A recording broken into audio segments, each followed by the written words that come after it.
கர்த்தருக்கே ஸ்தோத்திரம் உண்டாவதாக. May all praises be to God's holy name today. 2024 October மாதம் 6ஆம் தேதி முதல் ஞாயிற்றுக்கிழமை. Today is 6th, the first Sunday morning, the month of October, the year 2024. ஜெபம் செய்வோம். Let us pray now. இயேசுவின் நாமத்தினால். In the name of Lord Jesus Christ. பரிசுத்த ஆவியின் சந்தோஷத்தோடு வாழ. Let us behave like those who receive the joy of the Holy Spirit. கிருபை செய்வீராக. You give us grace. Amen, amen, amen. Amen, amen, amen. கவனியுங்கள். Listen to this carefully. கிறிஸ்தவர்களாய் இருந்தாலும் தன் சந்தோஷம் தன்னலம் கருதி வாழ்ந்து கொண்டிருக்கின்றனர். Although we are Christians, we live our lives for our own happiness, motivated by selfish motives. நாமும் கிறிஸ்தவர்கள். We are also Christians. நாமும் தெசலோனிக்கே சபையை போன்று. Let us behave like the Christians in the church of Thessalonica. 1 தெசலோனிக்கர் 1:6. The book of 1 Thessalonians chapter 1 verse 6. நீங்கள் மிகுந்த உபத்திரவத்திலே பரிசுத்த ஆவியின் சந்தோஷத்தோடு திருவசனத்தை ஏற்றுக்கொண்டு எங்களையும் கர்த்தரையும் பின்பற்றுகிறவர்களாகி. And you became imitators of us and of the Lord, for you received the word in much affliction with the joy of the Holy Spirit. நாம் பரிசுத்த ஆவியின் சந்தோஷத்தை பெற்றவர்கள். We have received the joy of the Holy Spirit. ஆகையினால் இன்னல்கள் மத்தியில் வாழ்ந்தாலும், although we live amid struggles and strife, ஒன்று துக்கமாயிராமல், one not being sorrowful or sad, இரண்டு பாவத்துக்கு உடன்படாமல், 2 not agreeing to sin, 3 நம் வாழ்க்கை சூழ்நிலையை சார்ந்திராமல், 3 not being dependent on our lives, 4 உள்ளான சந்தோஷத்தோடு வாழ வேண்டும். 4th living with internal happiness. இதுதான் நம் சாட்சியா. This is our testimony. பரிசுத்த ஆவியின் சந்தோஷத்தில் வாழ்கிற சாட்சியாக.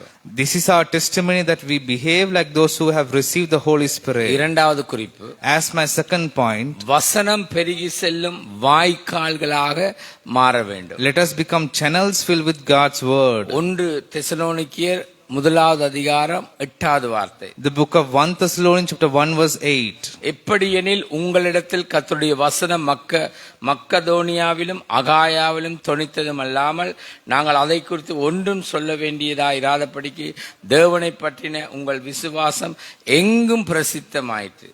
For not only has the word of the Lord sounded forth from you in the Macedonia and Achaia, but your faith in God has gone forth everywhere, and what we need not to say anything.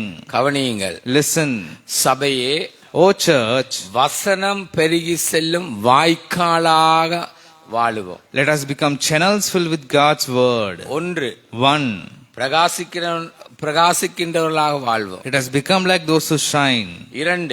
2.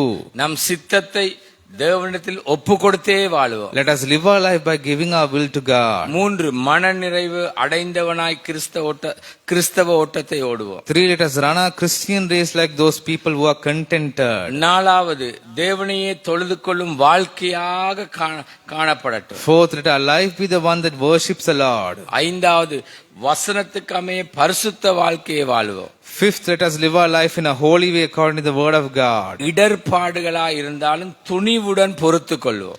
6th, let us bear our struggles with courage in our life. உலகத்தாரை கிறிஸ்துவுக்காக வெற்றி கொள்வோம். 7, let us triumph for the people of the world for Christ. மறந்து விடாதீர்கள்.